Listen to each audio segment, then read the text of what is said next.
커뮤니티에서 한 번쯤은 일렉기타 리페어샵 혹은 셋업샵이라고 불리는 곳에 대한 이야기를 들어보셨을 겁니다. 그런데 막상 가보려고 하면 조금 어렵게 느껴집니다. 기타를 잘 치는 사람들이나 기타가 고장난 사람들만 가는 곳처럼 느껴지기도 하는데요.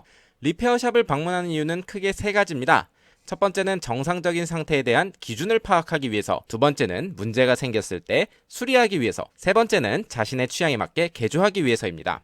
오늘은 리페어샵이 어떤 곳인지, 그리고 왜 초보자일수록 한 번쯤 방문해보는 것이 좋은지 이야기해보도록 하겠습니다. 특히 정상적인 상태의 기준을 파악한다는 것은 초보자에게 매우 중요합니다. 예전에는 매장에 방문해 여러 대를 직접 만져보고 비교한 뒤 구매하는 경우가 많았지만, 지금은 인터넷 쇼핑몰이나 온라인 악기점을 통해 구매하는 경우가 자연스러운 일이 되었습니다. 물론 대부분의 악기점에서는 출고 전에 기본적인 점검과 세팅을 하여 고객이 최대한 좋은 상태로 악기를 받을 수 있도록 준비해서 보내주십니다. 또 최근에는 당근마켓과 같은 중고거래를 통해 첫 기타를 구매하는 경우도 많습니다. 판매자가 최근 셋업 완료, 관리가 잘 된 기타 이렇게 설명하는 경우에도 실제로는 프렛에 녹이 쓸어 있거나 넥 상태가 변했거나 간단한 조정이 필요한 경우도 생각보다 자주 볼 수 있습니다. 이러한 이유들은 초보자가 기타 상태를 파악하는데 더욱 혼란을 주게 됩니다.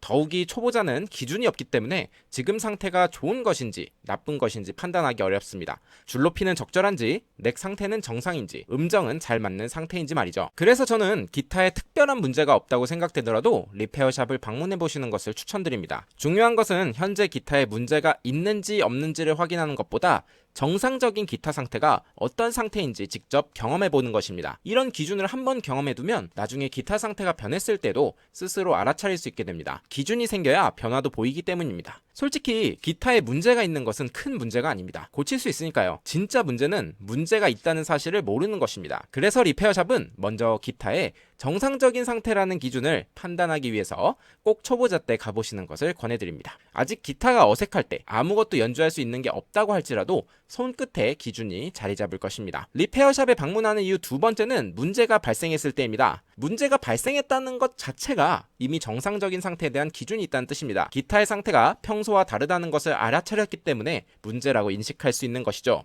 앞에서 말씀드렸던 기준이 중요한 이유도 바로 여기에 있습니다. 정상적인 상태를 경험해보지 못했다면 문제가 생겼더라도 그것이 문제인지 아닌지 판단하기 어렵기 때문입니다. 기타를 사용하다 보면 다양한 문제가 생깁니다.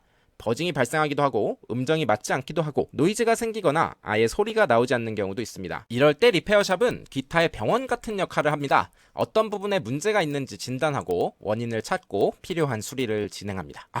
은은님들과 동급으로 올려치는 게 아닙니다. 진짜 오해하시면 안 됩니다. 근데 여기서 한 가지 더 중요한 점이 있습니다. 리페어샵도 저마다 전문 분야가 다르다는 것입니다.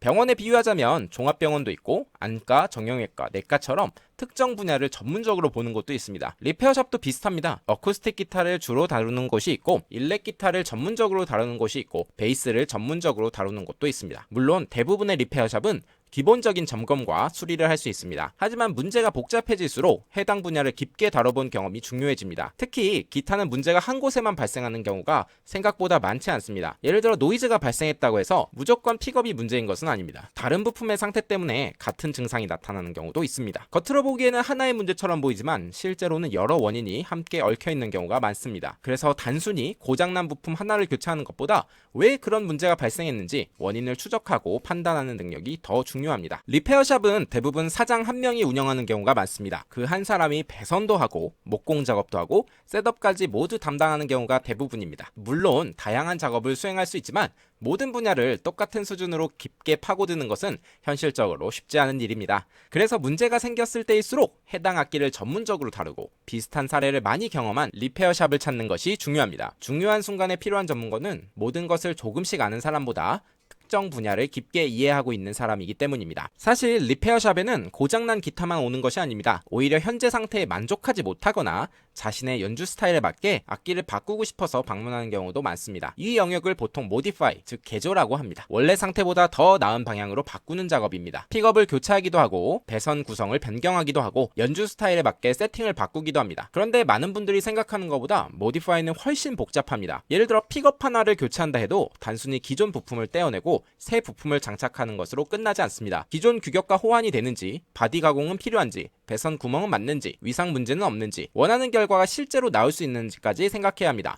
그래서 모디파이는 리페어맨과 루시어의 경험이 중요한 역할을 하게 됩니다. 기준 이하의 상태를 기준치로 올리는 것이 리페어라면 기준 이상의 상태를 만들어가는 것이 모디파이라고 볼 수 있겠습니다. 정리해보겠습니다. 처음에 말씀드렸듯이 많은 분들이 리페어샵을 기타가 고장났을 때 가는 곳이라고 생각합니다.